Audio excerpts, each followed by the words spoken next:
Hello friends, my name is Shivam from DevOps Schools and I will help you to enable your learning process in various technologies of DevOps, artificial intelligence, machine learning, big data and many more. This is our initiative to help you by sharing multiple tutorials and videos. And if you want any specific tutorials or any particular topic, then please do comment in the below comment section and I will help you with it. Also, please subscribe to our premium services on YouTube, which will give you access to more content and videos to enhance your knowledge about all these topics. Also, if you want me to help you with regards to the online trainings and classroom sessions by our qualified trainers, then please do write me at contact@devopsschool.com. Thank you. So now we are going to discuss about the Kubernetes, getting started with Kubernetes. So guys, as part of this session, I'm going to share one of the secret knowledge that is to get, how to you to get health, how your organizations will get wealth, and then ultimately how everyone will get happiness. Now, before talking about anything else, let me tell you here, when you are in a Kubernetes session, you have to assume everyone is in the production operations, not in the development. Everyone is in production. So in that way, in the production people, those who works in the operations team, you know that they may get call anytime, late night, early morning, extended hours of work. But if you're using Kubernetes, those are the kind of things will not happen. Yes, wealth for the organizations, they can save lots of cost. They can get the speed for the deployment and rollback. They can get more time to do the proper quality coding and testing. So lots of things will come up because of that, and everyone will be happy. So if you'd like to know how this can be possible, tools like a Kubernetes can help you to get you the good health, can help organizations to build the wealth, how that can be possible.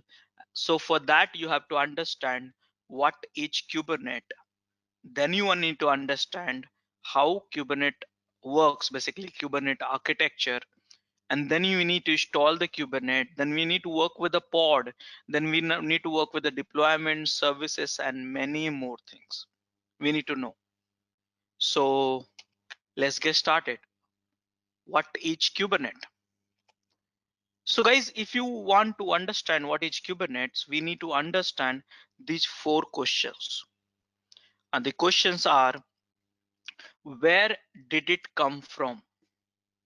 What does it do?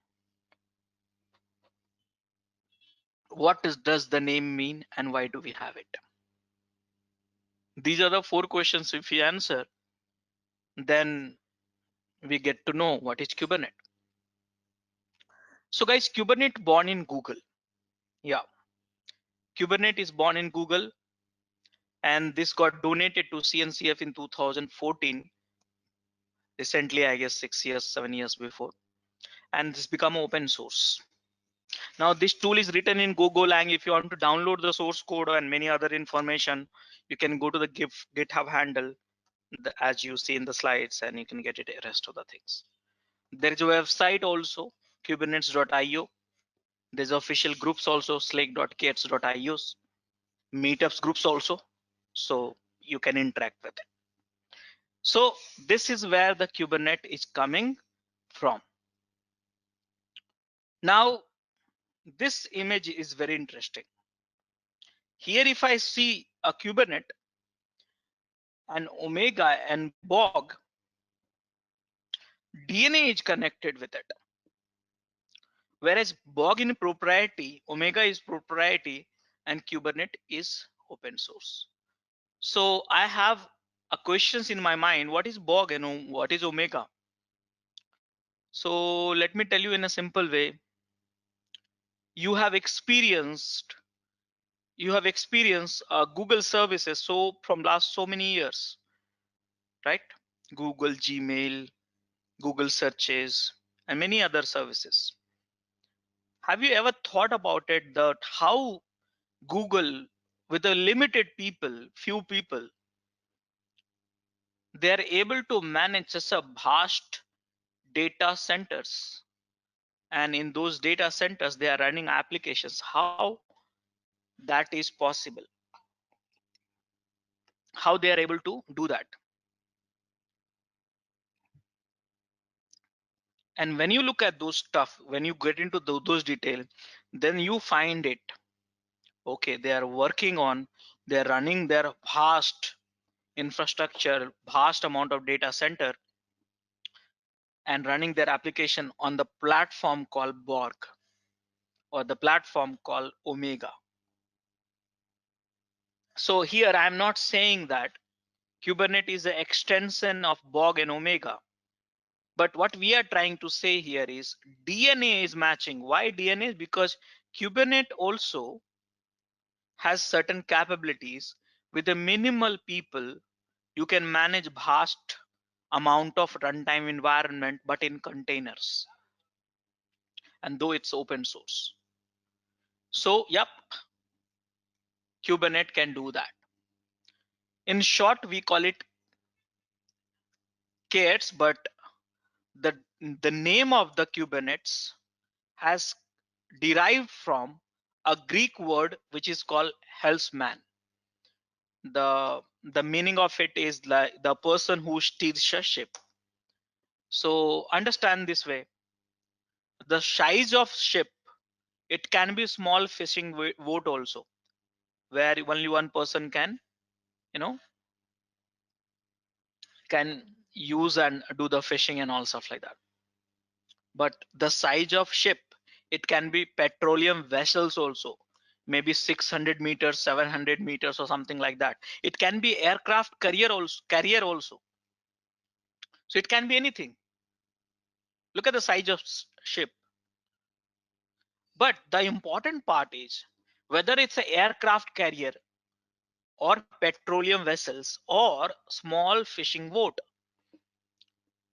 whole thing is managed by one person, and that's, we call it Hellsman. So what is the Kubernetes here? So your data center maybe consist of your cluster is consist of one machine, or maybe 100 machines, or maybe thousands of machines. Same way Kubernetes can handle it. That's the reason we call it Kubernetes, which is a, you know, extension of Hellsman in those context. In short, we call it KEDS. So yes, ultimately Kubernetes is born in Google, donated to CNCF in 2014, open source. First release has happened in July 2015, written in Golang and rest of the things. Okay, so I hope you now understand what is Kubernetes. Now we need to know why Kubernetes, because without a reason, why we should spend time with it and learning and then implementing and stuff like that. Why we should do that? Why Kubernetes? So guys, Kubernetes, if you want to understand why we need a Kubernetes, you have to understand the limitation of Docker, or you can also say limitation of container. Yes, limitation of Docker or limitation of container. So if I see the limitation of container, one thing I see that whenever we implement the container, one of the challenges which we experience is scalability. That's the first challenge. So containers bring scalability challenges. Before talking about the second points, let's get a clarity here. Very simple way, I'm just trying to explain it to you. Okay, see, you have to answer this question. Okay, let's say there is one host and there is a Docker, and Docker manages the container. We know that one container, two container, three container, and that's all. That's a limit of it. We cannot have more than three containers. We cannot have more than three containers. So if you want to run more containers, guys, what we need to do? Tell me. I need to run 30 containers, not three. But in the one host, I can run only three container. So what should I do? Tell me. I need to create another node. Another node. Wonderful. You must be laughing on me, like why I'm asking this question. Such a simple question. You will keep adding the more node, and now each node you have a Docker. Correct?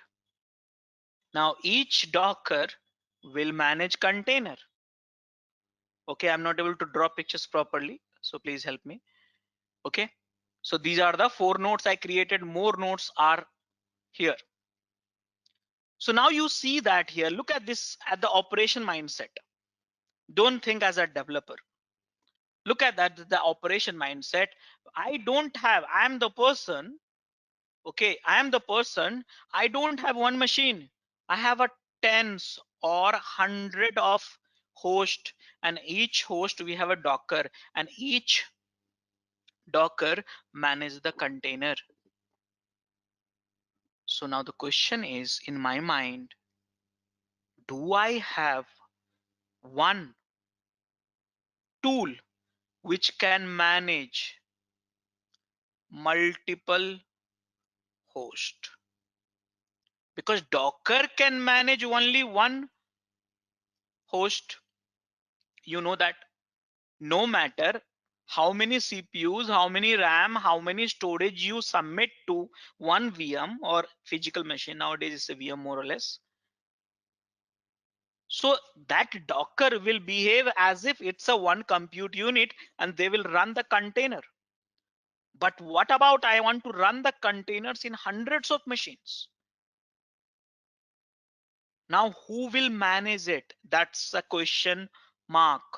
Who will manage it? I wanted to run all together 30 containers. Altogether 30 containers. So for that, at least I needed 10 nodes for the smallest scenarios. So who will manage these 10 nodes? Is there any easy way to manage the 10 nodes?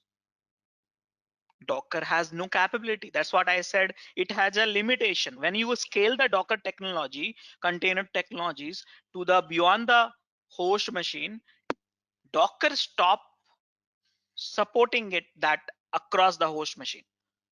That's the one problem, guys. Second problem is, let's say this node got disappear because of some reason.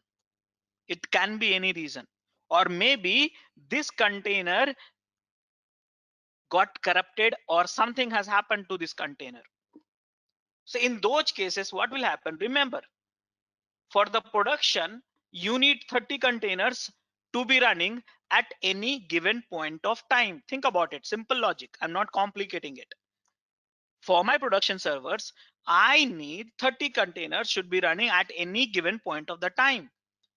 There are some problem in a few hosts. There are some problem in the few containers of certain particular host. It may happen hardware issues, software issues, network issues, permission issues, IO issues, disk issues. It can be any issues. You know that very well. So let's say from 32 it become a 20 containers and served by thousands of people. So response time, for the average response time for the each user will increase. That means everyone will start complaining, this site is not loading well, this web application is not good, let's skip it. Loss of revenues. Now what to be done? Someone will call you in the midnight saying that production is down, let's do something. Work beyond the working hours, fix it, and then go home. If you have worked with the production server, you know that how this culture which impact your health. Correct? So do we have any tool? Do we have any tool which can help me to all the time manage 30 containers? So even though if the one node is down, few containers got corrupted, let's say 5 out of 30 containers got corrupted. So immediately they should not call me, they should not wait for it. It become a 29 or 25, additional container should be added immediately in all the nodes. Is there any capability, in short, let me tell you, is there any capability using it I can manage my desire of containers with the actual containers without me coming into the picture? The tool should be doing it, not me. Guys, are you understanding it or not, the limitation? Understood. Yeah, so there's a two problem. Guys, there is one more problem which we have. All this container will be accessible to load balancer, remember. So this container, this container, this container, this container, this container will be connected to the load balancer, and then only the end user will hit to the load balancer, and this guy will decide it should transfer to which container. This is what we do in the production operations. We run Apache on hundreds of machines, or hundreds of physical machines, or hundreds of virtual machines, or now in the world of containers, hundreds of container. But we need to load balance also those containers, right? So user can hit on the load balancer, and then load balancer will pass the request to the one of the container. That's how this concept is working in the operations production. But there is a problem, guys. There is a problem. Load balancer balance the virtual machines or containers at the same port. Same port. Are you agreeing with me? Same port. All the machines, all the compute unit, all the applications should be having on same port. So load balancer will work. Are you agreeing with it? Yes. So guys, you tell me, think about it, because we have spent more than 2 days on the Docker. With the current scenarios with the Docker, is it possible to access the container, same host, for Apache container you are running? Is it possible to expose at the AT port so load balancer can reach out? Because you know that load balancer cannot reach out to the container directly, it has to reach out to node. So is there any possibility you see here? No. No. So guys, this is also a problem with the Docker. Docker create a container, and this container's networking scope is local. If you want to expose that container to the host, then you can access it, but you cannot expose multiple container from the same host on the same port, because you know that node has only one network namespaces. Host, you have only one network namespaces, you know that. So now the question is, how can we load balance? So guys, like this, there are so many problems which you have with the container technology, which is not suitable for production. That is a problem. That is the reason I said containers bring scalability challenges. That means the moment you start scaling up, you started feeling and started getting so many challenges. Okay, so one of the reason is this one. Now second reason is we are starting to view the data center as a computer. What does that mean? Understand this way. When you install the Docker, think about it. When you install the Docker, in that host, you may have a 4 CPU or you may have a 4 RAM, but still Docker will behave as a one compute unit. All the RAM merged together, all the CPU merged together, all the storage will merge together, and Docker will behave as if it's a one compute unit. And Docker will create container in anywhere over there in the host machine. So guys, here what happens, we need a one tool here. We need one tool here. This tool should plan for running the containers in the all the host evenly. I said evenly. Means one container, one, two, two, two, 3, like this. So Docker, the tool should decide which host you have, how much CPU, how much RAM, and let me allocate this work to this work means this container to run in this node. So that should be decided by tool. So that will be decided by tool only and only if that tool, I said the tool or the platform will view, understand that the tool will view the entire data center as one computer. Means you may have in your data center, in your cluster, you may have a 10 machines, you may have a 100 machines, you may have thousands of machines, but still this tool will view as a one computer and equally it will decide where to run it. Do we have any as such capability to address all these challenge? Do we have any tools? So guys, if you have understood the problems, probably you will understand Kubernetes can manage this. Yes. So if someone will ask you why we need Kubernetes, then you can say container has a problem in operations, in the production. What kind of problem? You cannot manage the container at a multiple host through Docker. You cannot expose the container network to the load balancer using Docker. You cannot manage the desired number of containers all the time automatically. You cannot view entire data center as a one computer. Docker cannot do that. So we need a tool which can do all this stuff, and Kubernetes can do that. So guys, what is Kubernetes and why do we need it? Are we having understanding now? Are we having understanding now? Yes.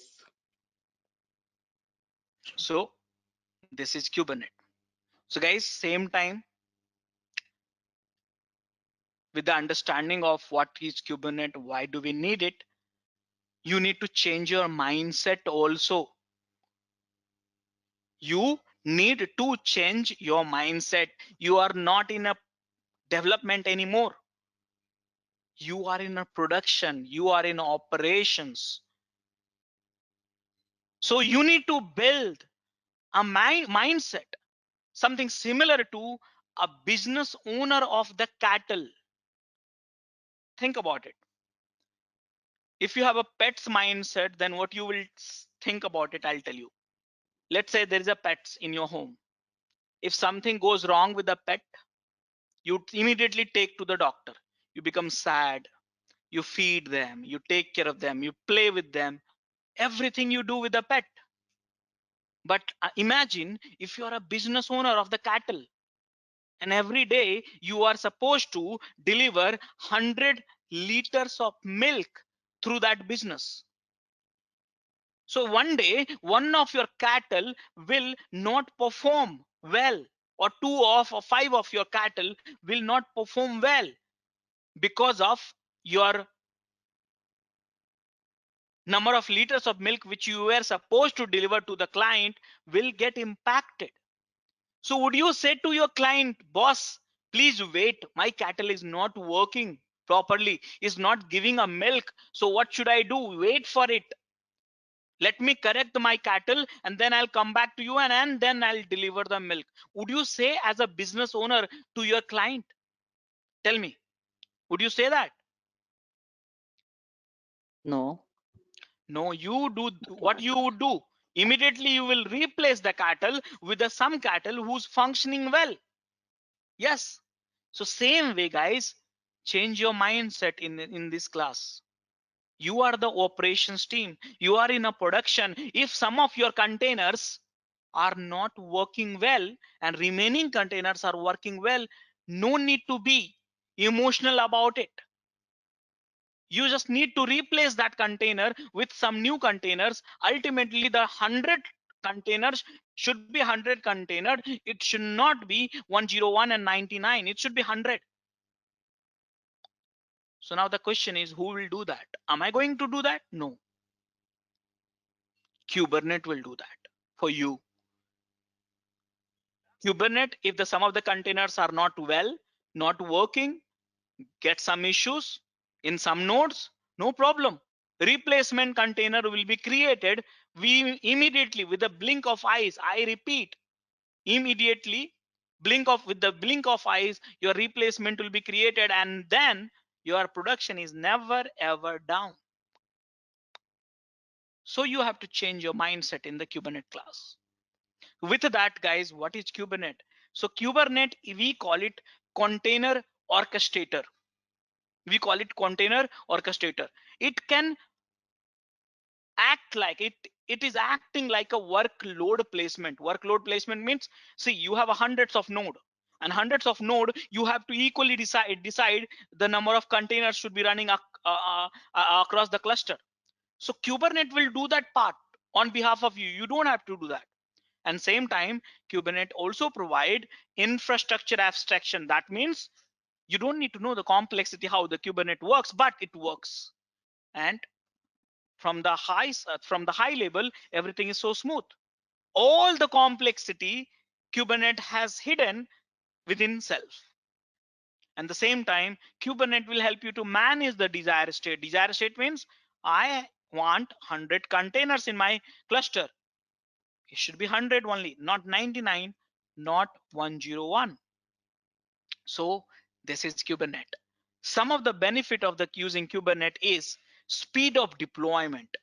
Let's say there's a version 1 which is already deployed. So I want to deploy version 1.1, but how much time you have? Seconds. I repeat, seconds. Should be deployed everywhere. Can you do through the physical machines or virtual machines? Not at all.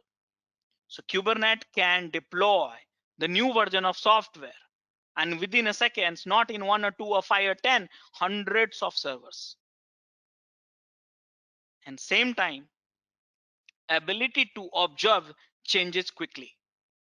Patching, hot fixes, and all, it's possible quickly.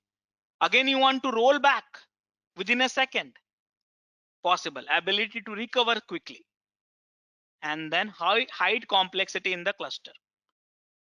These are the benefits of Kubernetes, using Kubernetes. And that's the reason people love this, because you can deploy thousands of instances within a second. You can roll back thousands of instances within a second. You can upgrade thousands of instances within a second. And when I say instant, that means I'm talking about the containers. I am talking about container. So we need Kubernetes, guys. Kubernetes is moving very fast. So the best way to know the Kubernetes new recent innovations and everything is to be in touch with Kubernetes. Keep watching this space, and then To get our channel membership, click onto the join button, select the 3D99 plan and grow your skills immensely. Learn something, read something almost every day, so you can be in a pace with this. So guys, we all have understood what is Kubernetes and why do we need it. Any questions so far?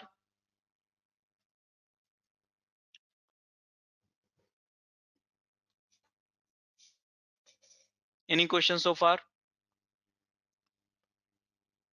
No from my side. Great. So guys, with that, let me start a next topic, which is called Kubernetes architecture. And let me tell you here, this is the most important topic what we have. If you do not understand architecture, it's almost impossible to work with the Kubernetes. So you have to decide whether you want to waste remaining 2 days or you want to focus on Kubernetes architecture. So now let's get started.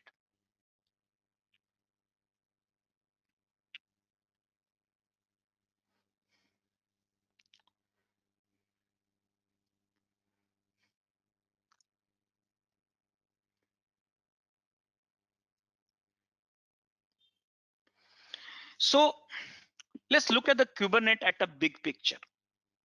Okay. Kubernetes is also very popular, and many people say it's a orchestrator. It's one of the best orchestrator for microservice app. Microservice. Okay. So remember how we are evolving from monolithic to we migrated to SOA, service oriented architecture, and from SOA we are moving to the microservices. And again, there's serverless also nowadays is coming. So microservices. So Kubernetes is known to be a perfect orchestrator for microservices. Orchestrator. What is that? What does that mean? Orchestrate means it manages the microservices. It manages, it add, update, delete the endpoint of the microservices. That's the reason we call it orchestrate. So how that is possible? So let's understand this. Look at this here. This is the one football ground. We have team and manager. We have a team who have a different quality of player. Someone is very good in defense, someone is very good in attack, someone is very good in coordinations and all. But if you look at this, the game, and if you ask someone, okay, tell me what is your objective? What should be the objective for each player? What should be the objective for each player? Then everyone would say, okay, the objective is to make a goal. So if you inform each player about like, okay, your objective is to make a goal. Okay, your objective is to make a goal. In that case, every players will be near to goal post. See that. If your objective is to make a goal, then of course if you be near to goal post, then only you make a goal. And you know that like this, the game cannot be played. No one will be able to make a goal. Correct? So what is happening? That's where the manager comes into the picture. Manager says, coach manager says, I know each one of you. I know each one of your qualities as well. I know what you are good at. So let me do one thing. Let me manage you.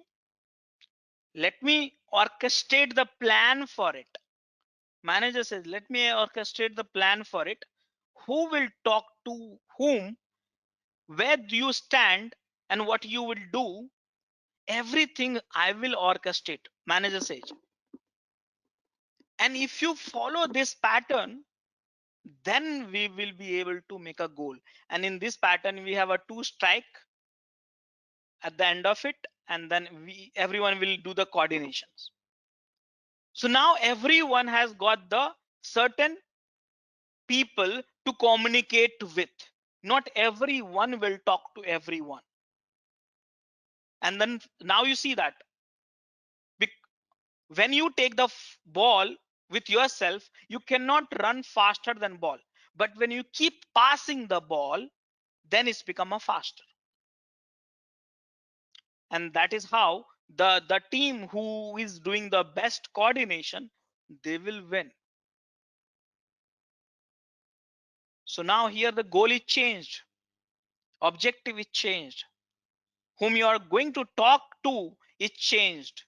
The moment manager and coach realize that some of your players are not following my plan, they will throw out of the field, throw you out of the field.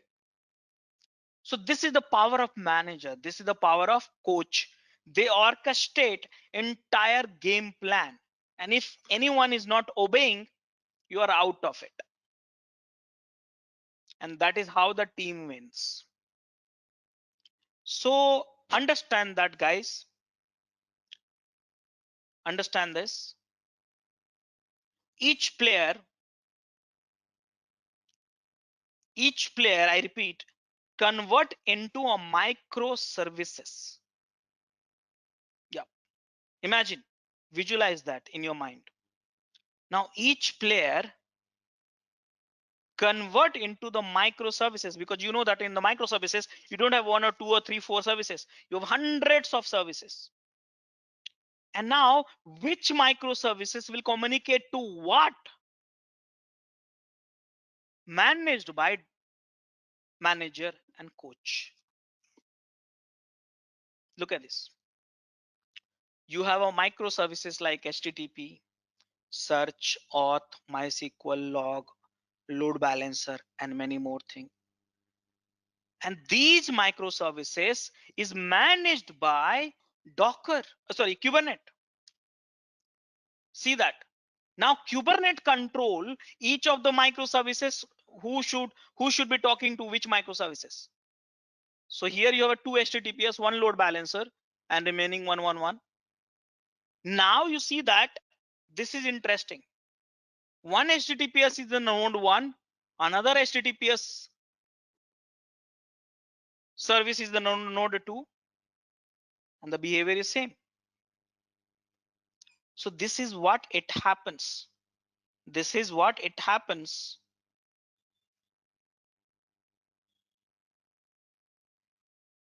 And who's controlling all of this? Kubernetes.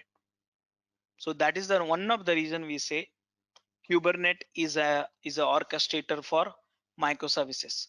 So if you are migrating to the SOA to microservices concept, I think one of the best orchestrator which you can use it is Kubernetes. Make sense, guys, all of you?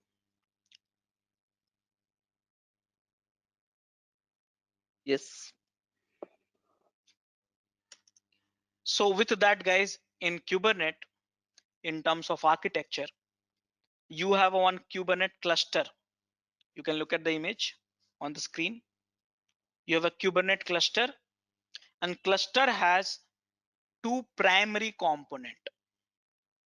Okay, one is called master, which is can be acting like a coach or manager, and there is a node. Actually node, you see that here. So all this master is one VM, you can say. Node is one VM, you can say.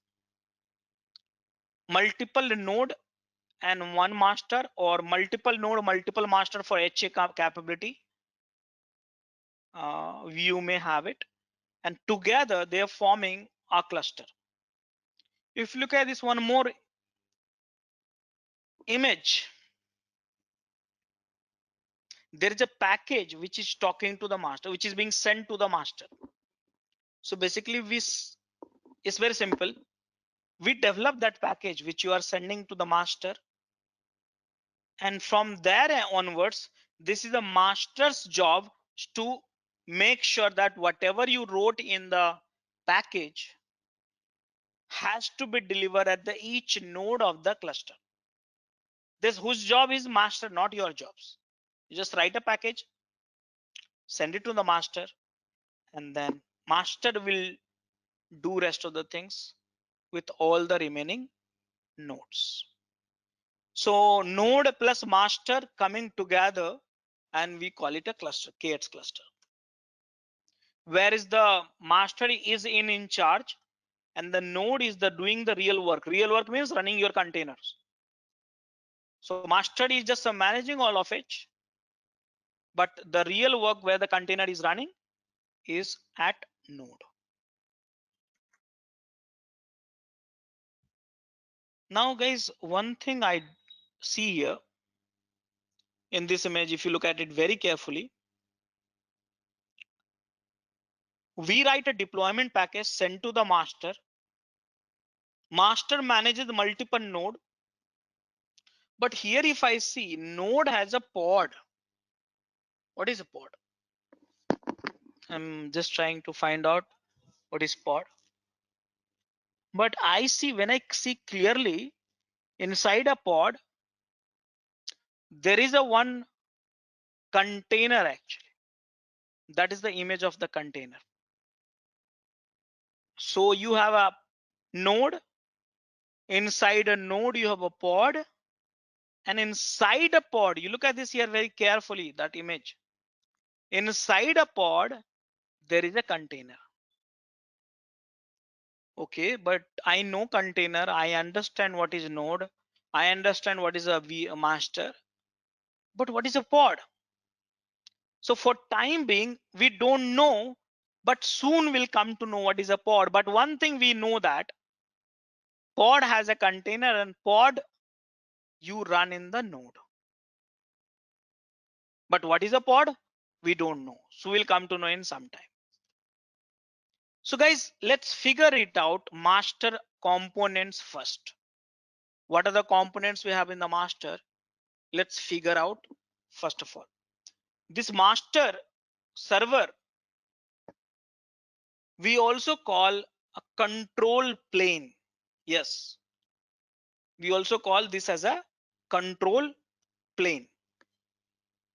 Okay, so here look at this here.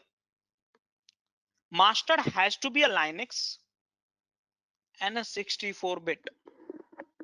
Node has to be Linux and a 64-bit. But Windows 2019 onwards, node can be Windows also, but the operating system which is supported is only 2019 plus. So mind it. Okay, so yes, master has to be Linux and 64-bit, but node, it can be Windows, it can be Linux, but 64-bit. Okay, so little bit of modifications here is required. So with that, I see in this master has primarily 4 components. What are those? By the way, if master goes down, okay, so entire cluster management will be done by nowhere, right? So to manage the cluster, you may have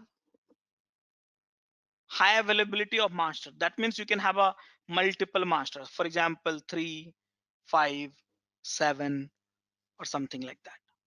So master can be HA also. You can create a high availability as well of the master.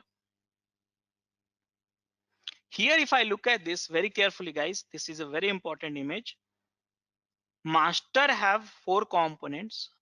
Which are those 4 components we'll discuss in some time. but I see the master manages the node. And if I look at it carefully, node has a pod, but now pod has a two container, left side extreme top. If I see the right side extreme top, master manages the node. And here I see node has a two pod. And each pod you have one container. Below side you have a one node, one pod, one container. In the again another side, one node, two pod, and each one of these has a container. So what is going on here? What is a pod? I don't know, but pod has a container, I know. So far what we know is master manages the node. Node may have one pod or multiple pod, and each pod you may have a one container or multiple container. But the question is, what is a pod? We'll discuss about this. But for if I look at it now, pod maybe, I'm just guessing, pod maybe is a basically some sort of management method to manage the one container or multiple container, something like that. Is wrapper, you can say wrapper, but I don't know what is that. We'll come to know in some time. But right now I'm just guessing it could be a wrapper, something like that, which can manage the container, multiple containers together. Can be one or multiple, and you can have as many pods you want, something like that. Let's discuss about it. So here guys, master have four important component, and the first component what we have is API server. Okay, now I have a question. What is API server here? So guys, my approach is little bit in this way.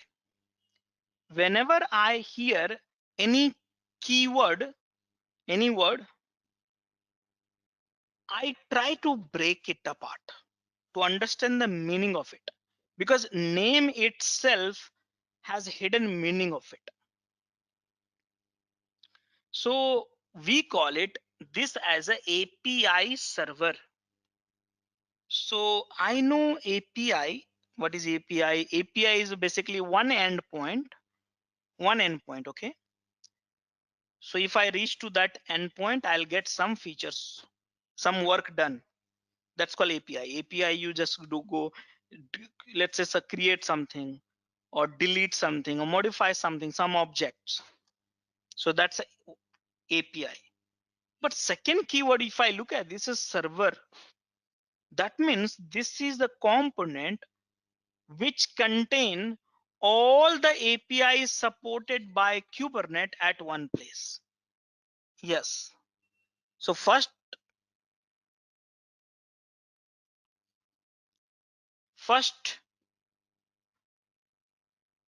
component of the master is nothing but a place where you can find all the APIs of Kubernetes at one place.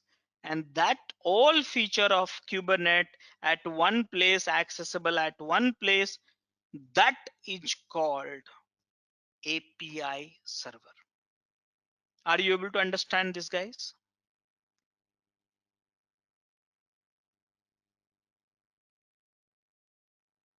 Are you able to understand? Yeah.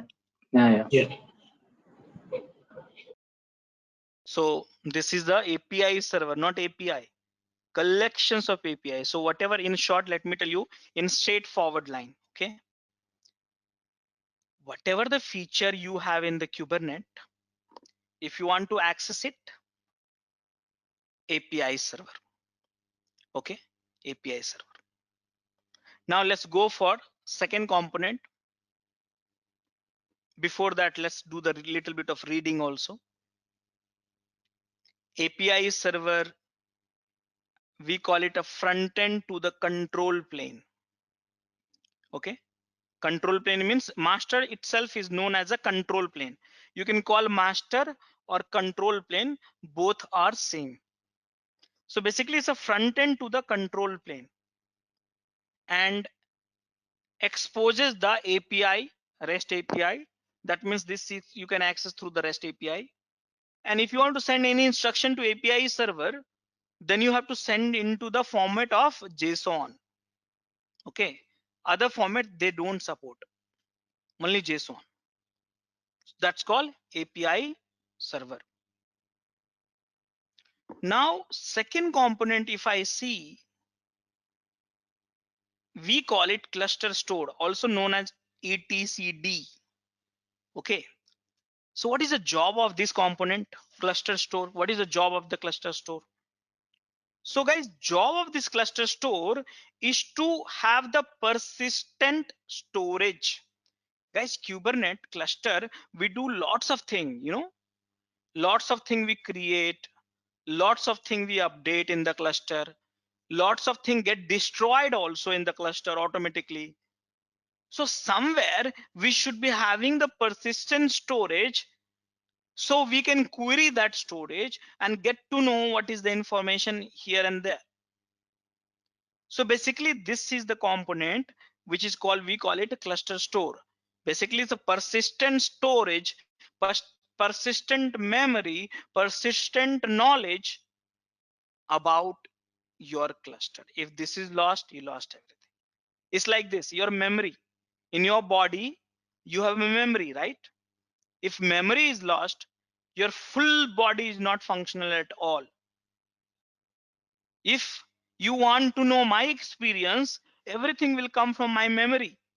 I may speak up from my mouth, but it will come from my memory. So it's like that. If you want to ask cluster anything, so API server who can talk to cluster store only can get you from the cluster store. Now the question is, what it stored? It stored everything about the cluster state and configuration file, and how this, what exactly this is. So guys, this is a powered by etcd. Etcd is one of the key and value based distributed based database, you can say something like that, time series database or something like that. So it is a distributed, consistent and watchable. If you want to correlate something closer to MongoDB or something like that. Okay, so it's not a time series, I would say it's a distributed, consistent and watchable. And this is a source of truth for the cluster. And the only thing which you have to back it up in entire cluster is this one, because rest of the component you can get as many you wanted. Once the database is lost, nothing can be recovered. Guys, third component, if I look at it, here we have a kube controller manager. So guys, again I will break it down. Kube means Kubernetes, controller means must be controlling something. Controller means controlling something, so it must be controlling something. And here if I see manager, that's super, right? See here, controller control something, but here we call it controller manager. That means it's a one component. Think in this way, this is one of the component which control controllers, and controller control one thing. See that? So it's a controller manager containing multiple controller, like a node controller, endpoint controller, namespace controller and many more. So the question is, what is controller? So guys, controller is something to check at the certain interval in the loop. For example, what is your CPU, what is your CPU, what is your RAM, what is your RAM, what is your disk IO, disk IO, disk IO, how many containers you have, how many containers you have, how many containers you have. So this is a kind of controller which controls something, monitor something, but in a loop, it never stop. It always keep asking stateless, and then informing to what? Informing to API server. So guys, controller manager has a controller, and controller watches for the changes, and this helps you to maintain a desired state in the cluster. For example, I wanted to have a 10 container. This is governed by controller now. So this controller, not manager, controller will keep asking, are you 10? Are you 10? Are you 10? If it has become 9 or 11, immediately it'll report back to the API server. So this is a controller manager. Guys, did you understand that all of this?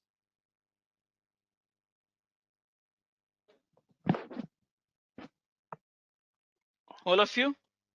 Yeah.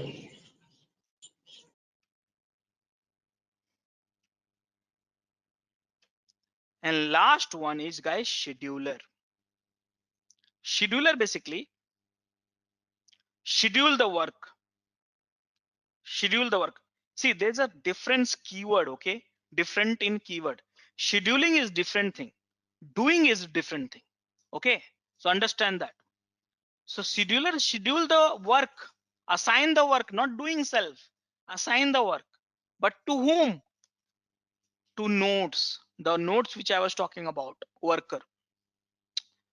And while assigning the nodes, fourth component of the Kubernetes master is scheduler, and scheduler watches API server for the new pods. Okay, so scheduler keep watching API server, keep bugging at the certain interval, and API server, if they have a request, they will take it up from there, and then scheduler will assign that work to the node. And while assigning, you may have affinity, anti-affinity, constraint resources, some if and but you can apply on this scheduler part. You can have a custom scheduler also. So this basically assign the work. So for example, if API server wants to create one extra pod in the node, or 5 extra pod, or they want to reduce the 5 pod, so basically this will be instruction will be holding on the API server. Scheduler will come and pick it up, that request, and then same thing they will assign to the node, respective node, whether you create a pod or whether you delete the pod and whether you update the pod, whatever it is. Okay, so this is the fourth component. In short, guys, we call it master. 4 component: API server, control, cluster store, controller manager, and scheduler. So API server is central, simple RESTful APIs, updates, etcd. Cluster store, which is a persistent, store the persistent data in a form of key and values, powered by etcd, and you can watch it, and it's distributed also, by the way. Scheduler keep watching API server, and then based on that request from API, schedule the pod to the node. It have a conditions of resources, respect constraint, and all stuff like that. And controller manager, which have so many controller, and each controller runs in the loop, and this controller will only help you to manage the lifecycle function and desired state. Keep watches and update the API server and manage the replica set. What is a replica set? I'll talk about later. So guys, this is the little bit broader picture of Kubernetes architecture. Look at it very carefully here now. So now you have a master. Master have 4 component. Scheduler assign the work to the node. Node has a pod. Pod has a container. But who's controlling API server? See, it's your workstation. Remember, there's a difference between worker, node, worker, all these are same, okay? But when we call a workstation, workstation means your laptop. Your laptop is your workstation. And workstation, what you will have at the workstation, what would you have? So at the workstation, you will have a kubectl, one utility, one tool that can talk to API server. So you will write one JSON file or YAML file. Okay, understand that. You will write in your laptop JSON file and YAML file, which will contain how many pod you want and what each pod, what kind of containers you may have it, everything you write it, okay? And then after that, you send it through with the help of the kubectl to API server, and then forget about it. That's all. You don't need to worry about anything else apart from that. So you need kubectl at workspace, and then this is the elaborated format. To get our channel membership, click onto the join button, select the 3D99 plan, and grow your skills immensely. So guys, next component what we have is minion. Minion nodes, aka minion, or aka the Kubernetes worker. This is the place where the pod runs. Pod has a container and stuff like that. So guys, node have three important component. Yeah, remember, scheduler schedule the work, scheduler assign the work to the node, but in the node there must be something to receive that request, right? So in the worker we have a three component. First one is kubelet. kubectl in the workstation. Remember, workstation means your laptop, but kubelet in the each worker. Kubelet would be in each worker. So what is a kubelet now? So remember, scheduler assign the work to the node, but in the worker there must be something running and receiving this request, and that something is nothing but this kubelet. So kubelet is your agent running in the each machine, each node, each worker, each minion. It always running. If it is not running, you are not a part of the cluster. If you are able to get the instruction, you are a part of the cluster of Kubernetes. If you are not receiving any instruction, bye bye. So kubelet is the Kubernetes agent, register node with the cluster, watches API server, instantiate a pod, not created a pod, instantiate a pod, and once this instantiate, report back to the master, and you can reach out to kubelet at 10255. So what is this? This is agent running in the machine. If it is not running, you are not a part of the cluster. Now kubelet itself register node with the cluster. Let me tell you, kubelet itself register a node with a cluster and keep bugging the API server based on the request from the scheduler. Instantiate a pod, create a pod, and then report back to the master. So this is the first component in each worker.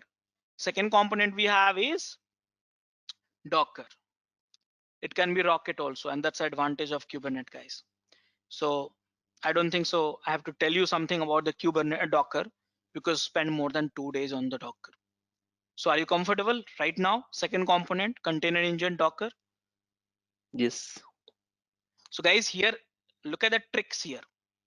Kubelet is an agent which is keep running, and kubelet instantiate a pod. Again, hear me clearly. Kubelet instantiate a pod, and container is filled by the pod. Container is filled inside a pod by the Docker. Why? Because Docker is a container management tool. Now guys, third component is a kube proxy. So guys, I hope you remember this statement. This container, think simple. This container Apache you can expose to 80. This container you cannot expose to 80, 81. So there's a problem. So load balancer will not work. Port are different. So guys, there is a problem here. The problem here is container which is managed by Docker, the scope of the container networking is not broader to the cluster, not broader to the cluster, broader to the host only. That's a problem here with the Docker. Scope of the container networking is limited to container only, limited to the host only. I need this container, this container, this container, all three containers of Apache should be accessible from anywhere. And the same port, mind it, same port, so load balancer will do that things. Load balance the container. but that is not happening. So we need a solution. So we need a solution. What solution? This is what we call it, Kubernetes networking requirement. In this, interesting thing is, guys, hear me out. In the world of Kubernetes, when we deploy the container through pod, mind it, I'm saying deploy the container through pod, then you know what? Container do not get IP address. Yes, container do not get IP address. That means container do not get assigned with network namespaces. If you remember the fundamental first day, I told you each container you may get assigned to what? One network namespace is correct, right? Do you remember that statement?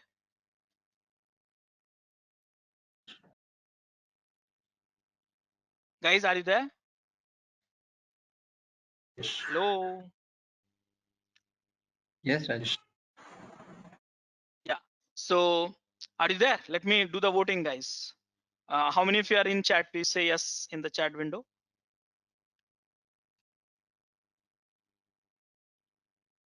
Yeah, cool. Thank you. So guys, remember, I said each container would get one network namespace, right? And today in the morning session, I said, recall the discussion. I said it is not necessarily like a container will have a network namespaces. You may assign that container with a host network also, or no network also. But you know what?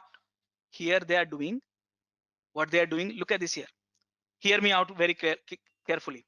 Here, container which is inside wrapped around the pod, here container do not get network namespaces. So what? So actually what is happening, guys, there is one network namespaces getting created. Yes, one network namespace is getting created by kernel, but in this Kubernetes, it get allocated to the pod. And if you have 4 containers in the pod, mind it, I said 4 containers in a pod, all containers share the same networking. Yep.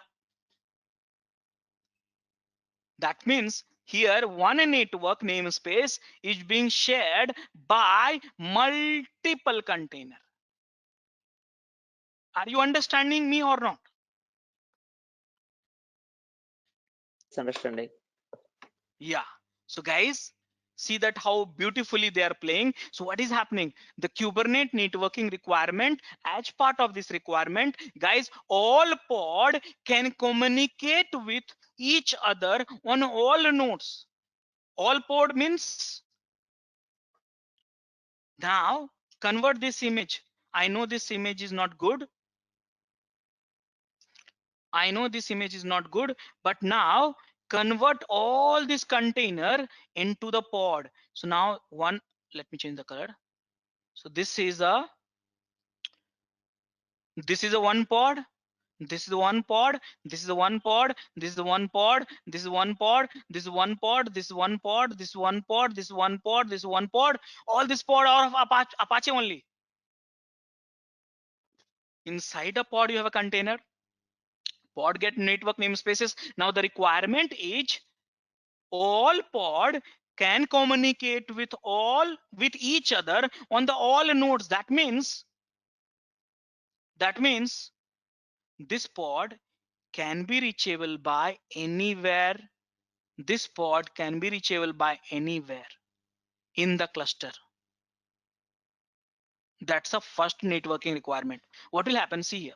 If this pod is accessible by anywhere in the cluster, so what is happening? All this Apache pod, you can create one load balancer here and load balance. And all the pods will have a same port number.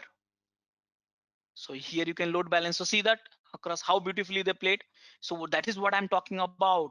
All the pods can communicate with each other on the all the nodes, and all the nodes can communicate with all the pods. Yes, all nodes also, not only pod, node also. So if you have a 10 nodes in a cluster, each node can talk to each other, and each node can talk to each pod of the each on each node, and each pod can talk to each node of the cluster.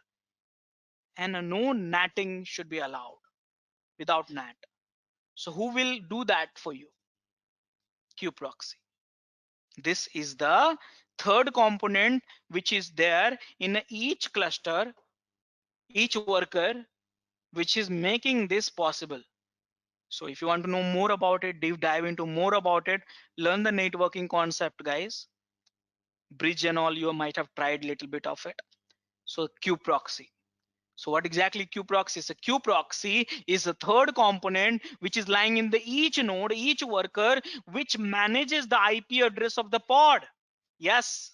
And all containers in a pod share the same IP, which is allocated to the IP address, pod. And because of this, because of Qproxy only, I repeat, because of Qproxy only, load balances across all the pods happens. Now, if you want to know how Qproxy is doing all this stuff, then you have to get into the networking concept. My job is to teach you only the till here, what Qproxy is doing. But if you want have more curiosity, deep dive into the networking and learn more about it, Qproxy and their drivers and stuff like that, get to know. So guys, overall, three component we have in the worker: kubelet, which is the main Kubernetes agent, Docker engine, container engine, and Kubernetes networking service, which is a Qproxy. This all together, see that. So we know that first earlier who is talking to which one. So only within the master, if you know, cluster store talk to API servers talk to the cluster store, scheduler keep talking to API server, controller manager keep informing to API server, but across the node, okay, kubelet and proxy keep talking to API server. Okay, this is the communications. Make sense, guys, all of you? Yes. Okay, great. So guys, what is node? I think we got to know. Kubelet, node has a three component: kubelet, proxy, runtime environment, container runtime. So kubelet monitor API servers for changes, responsible for pod lifecycle. Remember, container lifecycle I taught you, right? But pod lifecycle I'll teach you. So responsible. So who's responsible for the pod lifecycle? Kubelet. And the kubelet report back to the report node and the pod state to the master API server, and do the some probes, liveliness, and all stuff like that also. Check probes means check some monitoring stuff. And proxy we discuss. Qproxy, which is a network proxy IP tables. This is basically proxy IP table. Implement the services like microservices. I'll discuss about this. Load balancer basically. When I say services now onwards, okay, not microservices or OF services or app services. Whenever I say services in Kubernetes, think about the load balancer. Okay. Routing traffic to the pod. So basically because of this, you are able to route the traffic to the pod, and pod has a container, and container has applications and all. And then Qproxy helps you to load balancing, and Docker, the things which you know very well. We spend good amount of time. Other components are also available in this master: DNS, ingress, dashboard, many things are there, and like that. So guys, we have understood what is master, we have understood what is worker, but what you are going to do through workstation, you're going to write a YAML file, right? JSON file. But what you are going to write over there, that is the important question. Third component, which is the most important one. What you will write in the package, which will be sent to the master. Look at this image. This is JSON file, right? Downside in your laptop, you will write it, then send through the kubectl to API server. API server will store in the cluster store. Controller will keep checking that entire cluster and reporting back to the API server. API server will find mismatch between the cluster stored and controller, reported by controller. It will schedule the work to the scheduler. Scheduler will assign the work to the node. Node will be received by the kubelet. Kubelet will instantiate those pod, and pod has a container with the help of the Docker, and networking will be given by the kubeproxy. And that is how you can run large amount of container at the multiple server. But the question is remain same. What I will write in the JSON file? It could be YAML also, but always API server accept the JSON. So that's the next question, guys. So guys, any questions so far? Any questions so far, guys? Please enroll our general membership for $399 plan to get access of all the parts. Along with that, you can access our other tutorials such as Docker, Ansible, Jenkins, Terraform, Splunk, AWS, Azure, and various other DevOps related premium tutorials with our channel membership. If you would have any issues with our channel membership, you can drop an email to us at contact@devopsschool.com, or you can also unsubscribe from channel membership anytime if you don't want to continue or did not like the video. To get our channel membership, click onto the join button, select the $399 plan and grow your skills immensely. Please be kind enough to like it, and you can comment any of your doubts and queries. We will reply to them at the earliest. Thanks for watching.